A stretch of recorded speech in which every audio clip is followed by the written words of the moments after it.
Welcome to the English with Kirsty podcast from www.englishwithkirsty.com. Here I'll be sharing with you tips, information and other learning resources so that you can improve your business English.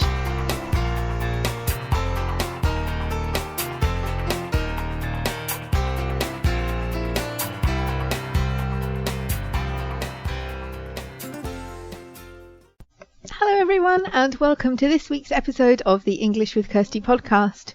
And I'd like to start with a bit of feedback. We've had 2 pieces of feedback this week, so I'd like to go through those first. Tanya said, "Thank you so much for providing your nice podcasts, Kirsty. I really like listening to them. Keep on with your nice work." So that's great. Thank you, Tanya. And thank you for the feedback. And if anyone else has some feedback, it would be good to hear from you too. So the second bit we got was somebody called Thomas, a new listener, and he said that the podcast was too quiet, so I'm going to try and fix that this week, and I'm sorry if anyone else has had this problem. Hopefully the volume of the podcast will be better now because I have changed what I've done in terms of producing it, so hopefully you won't have to turn your devices up in order to be able to hear me. Okay, so that's the end of the feedback. And as I said, if anyone would like to get in touch with me with feedback, you can do so on the show notes page, which this week is http://englishwithkirsty.com/podcast/episode 40.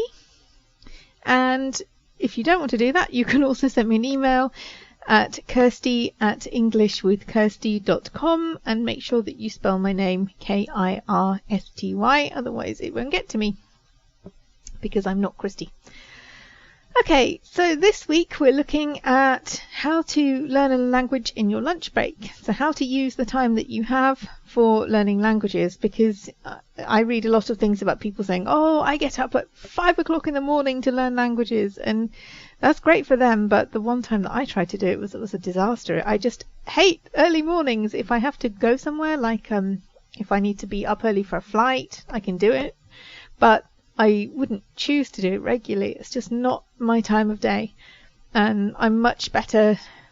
I'm more awake during the night, so I can keep awake and keep focused well into the night.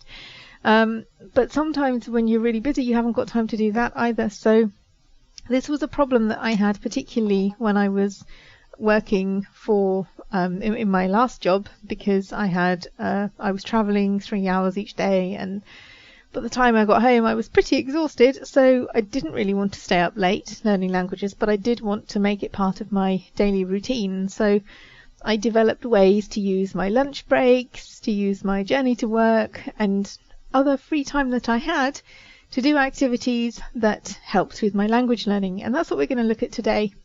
This was originally an article that I wrote for the Fluent Language blog, guest article, so if you want to have a look at that, I will also include the link to it on the show notes page, which again you can find at www.englishwithkirsty.com/podcast/episode 40. Okay, so there are 6 things that you can do. Well, there are more, but there are 6 things that I'm going to talk about that you can do. So the first one is take your phone with you. And use your phone for language learning, because most people are never far from their phones, and the phone doesn't take up any more space in your bag like a big book or something like that. So you can use your phone for language learning, and I'm not going to list a load of language learning apps, mainly because I don't really use them, so I'm not the best person to talk about them, but you can find plenty of reviews of language learning apps online if you just do a search for them. But I used a lot of the native apps for language learning as well. So, for example, the podcast app for listening to podcasts in the languages I want to learn, Facebook, Twitter, the Audible app. So download audiobooks and listen to them on the Audible app. What else do I use? Things like radio apps, so you can listen to radios from the country where the language that you want to learn is spoken. Okay, that only works if you have if you have free Wi-Fi, and I understand that not everybody has free Wi-Fi everywhere they go, and So that would be a problem. So some of these things you can't do unless you have Wi-Fi, but other things like, I don't know, Facebook and Twitter, they don't use much data unless you're watching streaming videos all the time. So yeah, take your phone with you, and even for reading articles, that kind of thing, you can do that on your phone.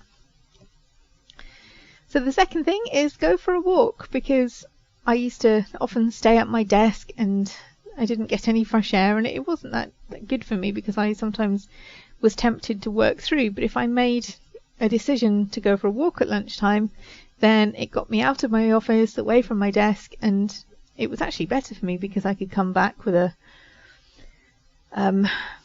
fresh perspective and start my work again. But I think it is good to get some exercise, and to, particularly on a nice day, to go for a walk somewhere. And I used to often take my book and read in a local park, and particularly during the summer, because it was nice to get out and just read somewhere quietly. So that can be a language learning book, or any book, to be honest. But if you want to read your book that will help you with your language learning, you can do that. I know some people like to listen to things like audiobooks and podcasts when they're walking around. I don't, but that's another option. Or if people want to just have a look at their vocabulary, they can do that as well. But sometimes just getting out and getting away from your desk is really good for you anyway, and if you can use that time for language learning, then it's even better. So number 3, are there any language tandem partners nearby? So this was generally something I did in the evenings rather than at lunchtime, but a couple of times I did manage to meet up with people who were in the local area, people that I'd been speaking to online who I knew were coming to London. And admittedly, it is easier if you're in London or in a bigger city to find people on local forums. And I remember she came for a work placement in London, not far from where I was working. So we arranged to meet up and have coffee together, and that was like a language exchange. So sometimes we spoke English, sometimes we spoke German, and then that developed into other things like meeting up at the weekends and doing activities together. But originally that was just having a coffee at lunchtime and having a chat. So you may be able to find people that want to learn your language and who speak the language you want to learn, and you may be able to arrange something with them during the lunchtime if you know that your evenings are really busy and you have other responsibilities. Number 4, find a good book. And when people are looking for things to read, make sure that the level is right for you, because if it's too hard, it's going to be a chore and you're not going to want to read it. If it's too easy, well, that might be fun, but you won't really learn very much.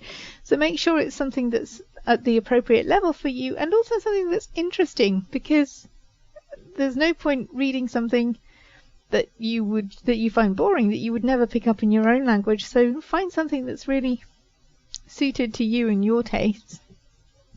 And it doesn't matter how you consume that information, whether it's on a Kindle, whether it's an audiobook, whether you want a physical book to carry around with you. You need to decide what works best for you. But if you do have room in your bag, then slip a book in, because you may be waiting around and be able to read for 10-15 minutes. Then that's better than just waiting in a queue somewhere, or if someone's late for an appointment, or if the bus is late. So have the book with you, and then you have an option. If you want to read it, you can. And number 5 is improve your vocabulary. So everyone's got different ways of doing this, whether it's a notebook, flashcards, an app. I have everything on spreadsheets. But however you do it, if you can have that with you and have access to it throughout the day, then if you've got spare 10 minutes, you can use them for learning a few new words or revising some words that you want to learn. And finally, you could even have a lesson, because some of my customers, if they're working from home, they sometimes have a lesson in what would be their lunch break. Or when I've been having face-to-face lessons, I've gone to a cafe with my teacher and we had lunch together. So that was the speaking part of the lesson, and then we did the written work afterwards. But it is possible to fit a lesson in if you don't have a really rushed lunch. If you have time, then it's also possible to fit in a lesson, because I've done it. So I hope those tips are useful. Hope there's something in there that you can use to help with your language learning. And if you want some more ideas, there's always my book, Feel Confident About Using Your Business English. So if you're interested in that, I will also, well, the links will be on the show notes page, so you can click through if you want to find out more about that. So I hope that was useful, and I will be back again next week. Have a good week and have fun learning English.